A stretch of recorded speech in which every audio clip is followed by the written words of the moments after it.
And maybe you begin to share tears while you are praying, and people will be wondering what is happening to her or what's happening to him. Is he the only person here? Is he the only one praying here? People will be judging you from the outside. Or maybe you'll be shouting, God, God. People will be wondering, why is he shouting? Why is he behaving like this? Is he the only one here that is praying? Why can't he control himself? You see, but unfortunately, many in the church have moved to the side of praying from their mind, from their intelligence, very nicely try to use their brain and all those stuff. But let me tell you, that is not a prayer that moves mountain. The prayer that God answers, the prayer that moves mountain, is a prayer that comes from a conviction that is from inside. It is important that we understand this as Christians, because even you that is hearing me right now, maybe you may have made so many prayers, but there's no answer. At times, it's just a prayer for myself, a prayer, God bless me, God, God, I'm a Christian, I give my tithe, I go to church every Sunday, so God, you got no joy, you must do something for me, you must bless me. It's not a prayer that comes from humility. It's not a prayer that comes from the spirit of your spirit man. It's not a prayer that comes from conviction. It's just a prayer that is formulated out of your intelligence and trying to tell God that, yes, God, these are my needs, and you have to do it. Praise the Lord, somebody. Hallelujah. Praise the Lord, somebody. Hallelujah. There's a woman called Hannah in the Bible. This woman, the Bible told us, was what? Barren. Amen, somebody? Amen. Okay? In the Old Testament.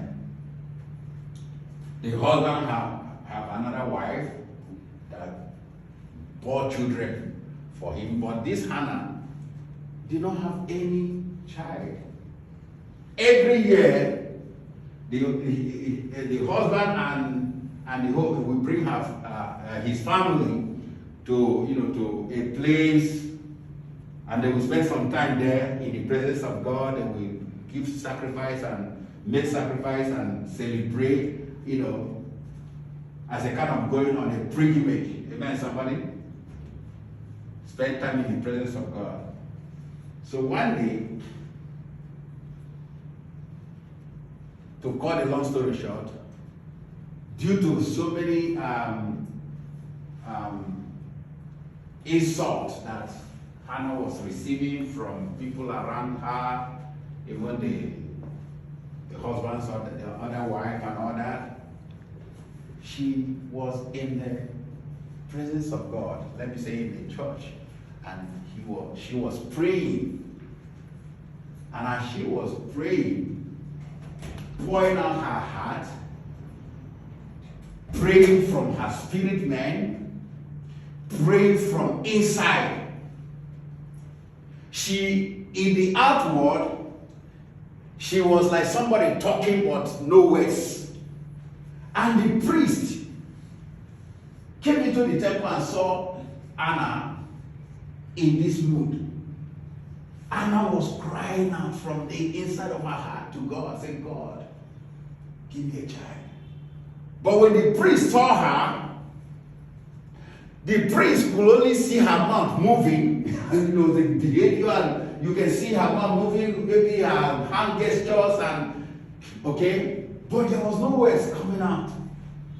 And the priest, who was looking at the outward, concluded that this woman is drunk, and she have already be drunk in these early hours of the morning.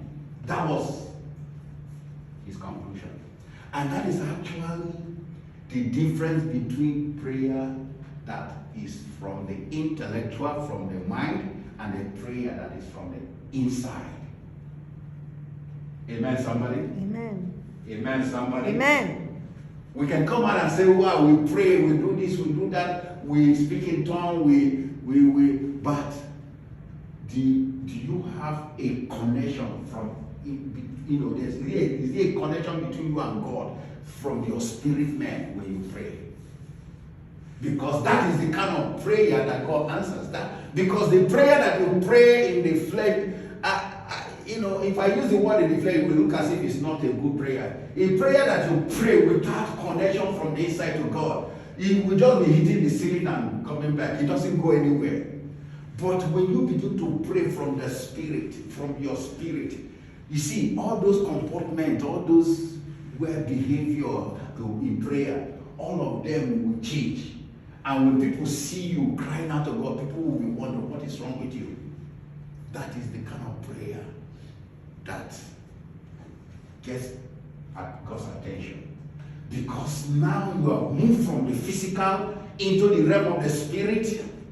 It doesn't matter what your physical postures and gestures are doing, but you are praying from the inside.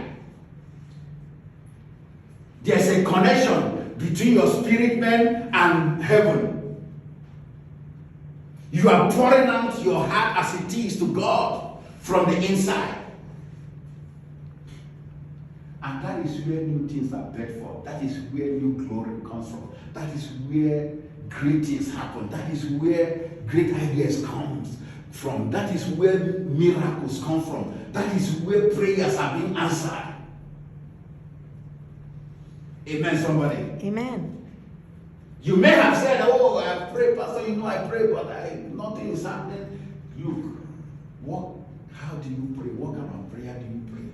Are you just praying because I have to pray? Or, oh God, because you are anxious. You see this problem. I don't want to face this problem. So I better go and pray. Oh God, remove this problem from me. God, remove this problem. God, I'm a Christian. God, I call you. I'm a church goer. I go to church every Sunday.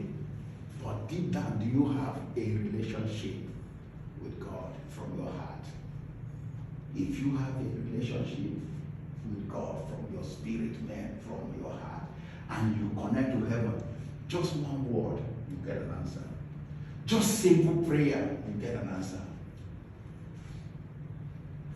Amen, somebody? Amen. But that is so difficult to achieve because the devil don't want you to get an answer. So the devil will always occupy the person with so many things.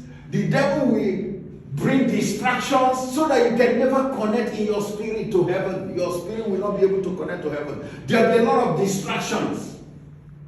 There will be a lot of reasons why you cannot have time and settle and quieten yourself down and connect to heaven.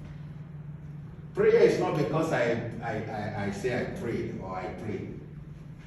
Prayer is when you choose to dwell in the secret place of the Most High. That is what Psalm 91 started with. He said, he who dwells in the secret place of the Most High God.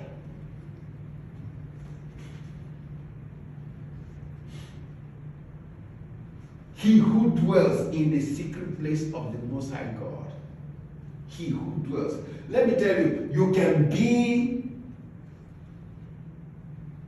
in the MRT, in the train station, where there are so many people, and you are praying in your spirit, and you are in the secret place of the Most High God. You are praying, you are praying, and you are in the presence of God. You can be sitting in the bus full of many people, but your attention is not with focusing on people in the bus. You see, but you have moved in your spirit, and you are in the secret place of the Most High God. These things we Christians need to know and understand this for us to excel in our Christian journey. For us to see answers, to see results, we will pray. It's not about talking big. I pray. Oh, I pray, I speak in tongues. It is about bringing down ourselves, humbling ourselves before the presence of God in our heart and begin to connect with God. So when God says, he shall call upon me and I will answer him. This is the kind of calling God is talking about. It's not any time I just come and say, God, and God will answer. The question is, do I have a secret place relationship deep down in my heart with God? Like as I said earlier, I can still be in the train station or in the marriage or in the bus and pray deep down from my spirit. Close my eyes and pray and things will happen. Because in my spirit I'm connected to heaven. Praise the Lord, somebody. Hallelujah. So this kind of prayer is not only when you are in your room and lock the door. It can even be in a public place. But that public place, you may be there physically, but spiritually you are not in that public place. You are spiritually in the presence of God.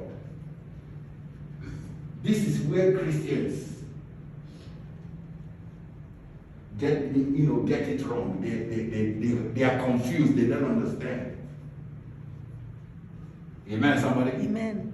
God says, call upon me and I will answer. But God, I've been calling upon you. I've been praying well. But you are not answering. What happened?